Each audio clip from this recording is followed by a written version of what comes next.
Hello and welcome, Inspired Podcast community. This is your new episode. My name is Caroline, and my today's guest is Chris Wasko. And I'm so happy that you said yes to our interview. Welcome, and how are you doing today?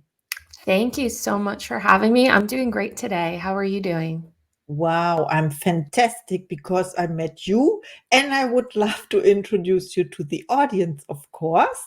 You are an energy healer, spiritual counselor, and psychic medium committed to guiding individuals through their healing and personal growth journeys, specializing in supporting old souls and survivors of narcissistic abuse. You help clients uncover profound soul lessons and navigate life's challenges. Welcome to the Inspired Podcast, Chris Wasko. Thank you so much. Oh, so nice to talk to you. Just a second, I have a first question. What first drew you to the path of energy healing and spiritual counseling, and how have your personal experiences shaped your practice? I feel like I stumbled into this completely because my journey was incredibly difficult. If you would have told me that this was eventually what I was going to be doing, I probably would have laughed or scoffed at it.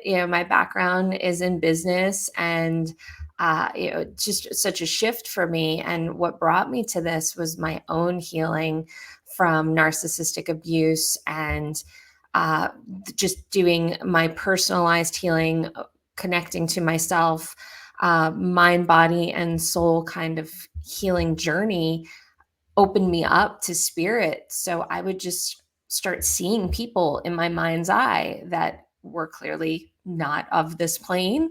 And I was very shocked by it at first. And over time, I, I had to learn how to communicate with them and uh, as I evolved more on this journey, I started working to help people heal their energy because I recognized that I can feel their trauma. I could feel where it comes from, get to the root cause of it because I'm a little bit of a detective in that way myself where I like to let's get to the root of this, what's really causing this issue. So that's just what I'm doing now and I'm just going to keep going how spirit guides me. Wow, I love what you shared. That means you experienced the healing part yourself, and then you said, "Okay, it works. I can heal other people or share my knowledge, wisdom, or let's say it's not knowledge, wisdom, it is ability, or what is it? Gift. Your gift. Yes. Mhm. I would say I embraced a gift and just want to share it with the world. And also you shared that you see people, you feel people on different planes, on a different plane, on a different plane. Yes, I can see, feel, hear people that have passed on. And while that's not my primary source of work, because I find I really prefer to work with the living rather than the dead. So I just feel, I don't know, more connected to those I could just interact with on a frequent basis. Not that I can't with the dead, but it's just very different. I don't know. I'm appreciating the human experience, I guess. I understand. And also you shared you are, yes, you are an energy healer, but you said you talked also about healing the energy of other people. Yeah. How Yeah, can I imagine this? How do you change the energy? well, it's more of, I mean, I wouldn't say I change it. I'm not gonna like wave a wand and change it. I may wave a wand and feel something, but I really want to help people become their own alchemist, right? Really, and work with their own energy. So I help guide them. I provide them the tools, exercises, things that they can use to work on what I feel is coming most forward because their energy is going to tell me what needs to be focused on first. And then, energy is always in layers. So when you start working with that first layer and other things become uncovered through the process, they can then work on those things and ultimately become more empower of themselves, become more connected to their energy because so many people have very scattered energy, have very split or divided energy. So they can help bring that together in a holistic manner and just feel more connected to themselves and ultimately their purpose. Wow, I understand, or I I start to understand. And you cannot fake energy, right? You can't. No.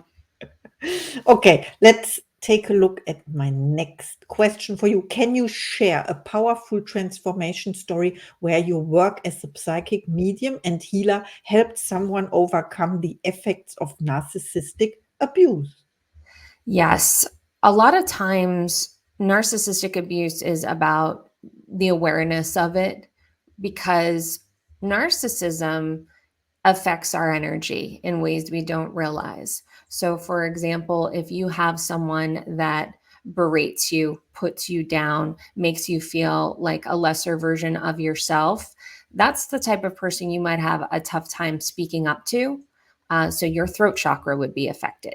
You've also been criticized for speaking out, or somehow treated in some way where you're not enough. So not only is your throat chakra affected, your heart chakra is also affected. So when we are in narcissistic relationships or have a narcissist in our lives, that it's not just a one time thing. It's usually over time, these repeated behaviors, this cycle of abuse will affect the energy. So, what I help people understand is how it's affecting their energy and what they can do to strengthen those areas, because over time, it has really created some energetic damage.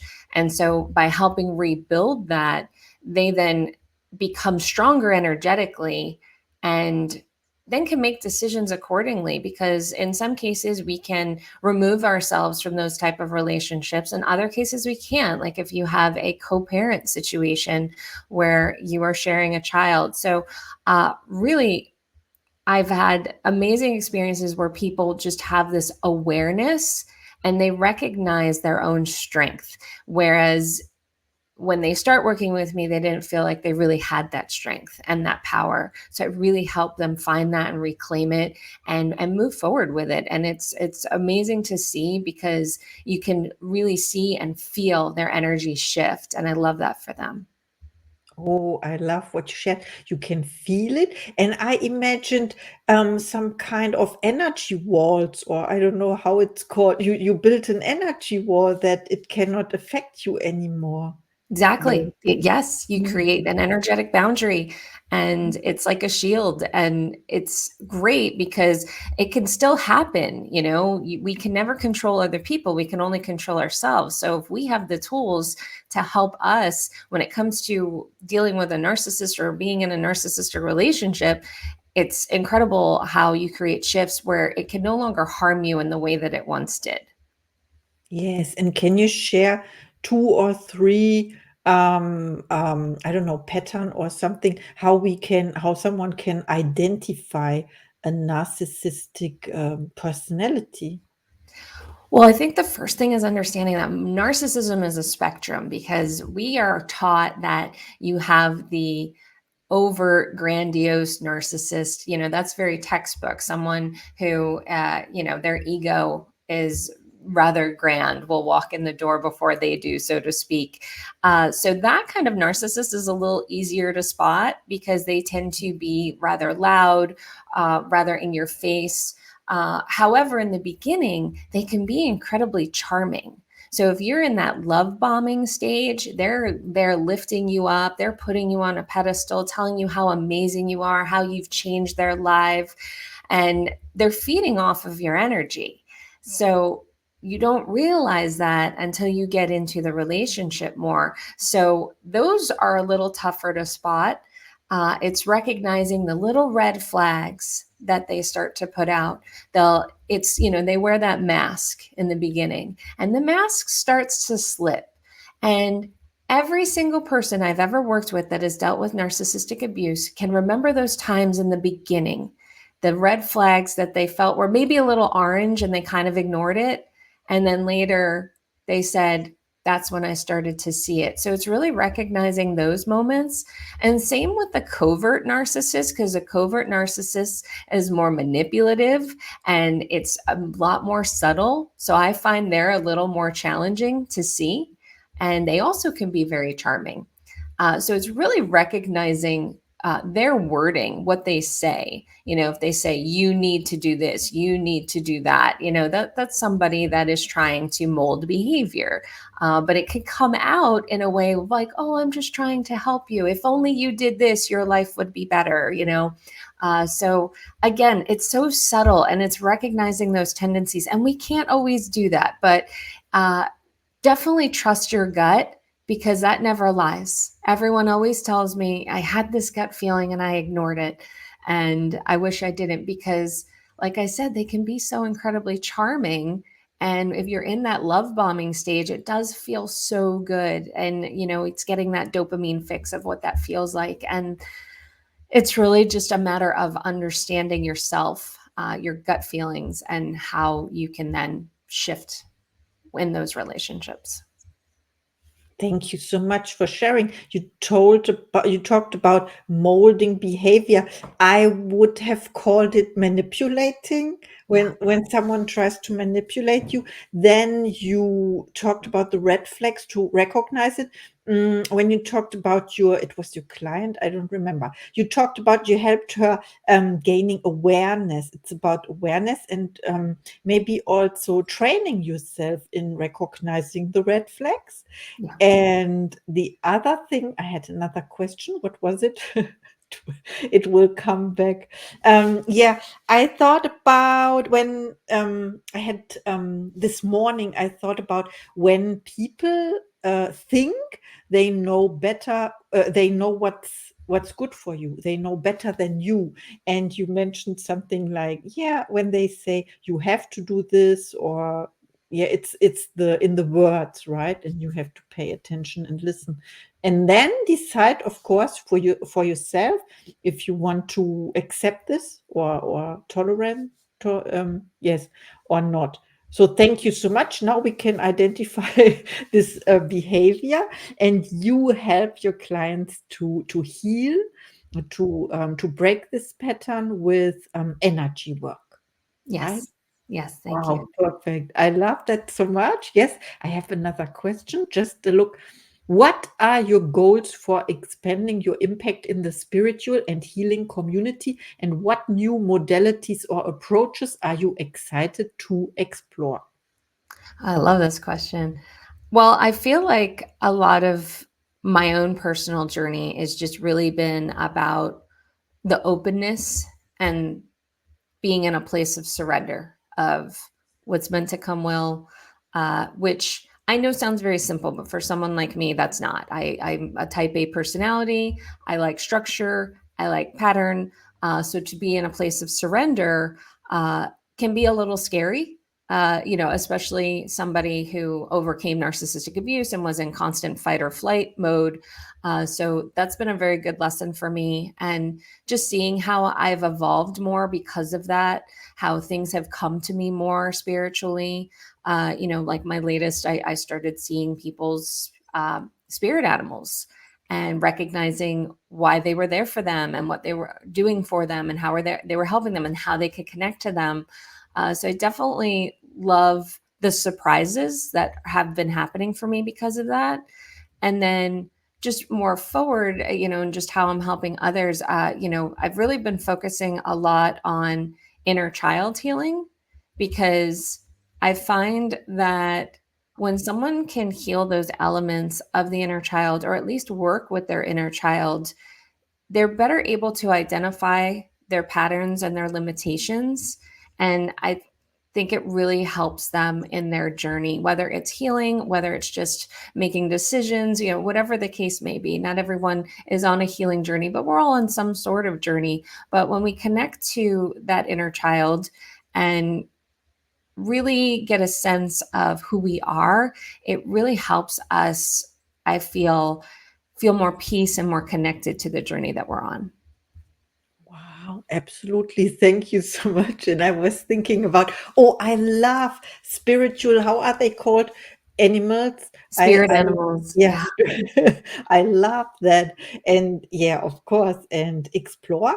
And you said to be open and surrender as well. So you are curious about what is coming next and you are open to it. That means you don't say no in the first place, or you are not resisting. you make a decision, and then then you can learn something new, and meet new people like we met today, it's like, Yes. wow, it's such a pleasure for me. Thank you so much. Okay, where can we find you when people reach out to you? And please do, Chris is amazing. Oh, well, thank you. You can find me on my website. It's chriswasko.com. I'm also on Facebook at Chris Wasko Medium. And yeah, I look forward to connecting with anyone. And I really appreciate connecting with you today, and you being a part of my journey and me being a part of yours. It's wonderful. Thank you. Oh, thank you so much. Okay, I have one last question about your Please. coaches and mentors. Do you have coaches? And who was the best coach you ever had? I had somebody that I had reached out to that she herself was a psychic medium. Her name is Shelly, and uh, I really just reached out to her, just seeing who was around me in spirit, and not knowing that she was going to be telling me that I was meant to do this work. And she wasn't the first person to tell me that, but she was the one that probably had the most impact. And then a few years went by, and seemingly out of the blue, she called me. And she happened to call me around the time when I started seeing people in spirit. And she said to me, Chris, spirit tells me you've opened up to them.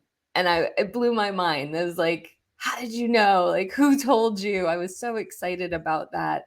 And she was just really a light for me at that time, because I was so confused and overwhelmed, and what is going on? Talk about an awakening. I was just like, I just woke up on a different planet, it feels like, and I don't know what to do. So she was a really great, just giving me a lot of peace at that time when things felt a little scattered. So I was very grateful to her for that, and still am. Wow, thank you so much for sharing. It's so important to have someone to encourage us, and even more. You said maybe we are, how do you call this, soul flame, soulmate, something like that? Of course, there are Yeah, no the perfect. soulmates and twin flames, and yeah, Yeah. recognizing those people on our journey. It's very helpful, I find. Wow, thank you so much. And now it's time for your last thoughts to the audience, please. I would say one thing to recognize about energy is that it's subtle. And if we want to make changes, it's better to do it slowly and incrementally, because when we try to make big changes and dramatic changes, not that you shouldn't, but it creates more of a disruption in your energy, and it's harder to adjust. So, for example, if you want to, say, lose a lot of weight, and you don't do that incrementally, your energy body kind of goes into shock. And that's why a lot of people will gain the weight back. Same thing of like when they talk about lottery winners, how a lot of them tend to lose the money almost as soon as they gained it. It's because their energy is not accustomed to it. So you need the incremental changes for a long lasting effect. Thank you so much for sharing. I'm inspired now, and I learned so much. Please reach out to Chris, check out her website, check out the show notes, or reach out to me. I will do the introduction, of course. Thank you. This was our amazing podcast interview, Thank you. and see you in the next episode.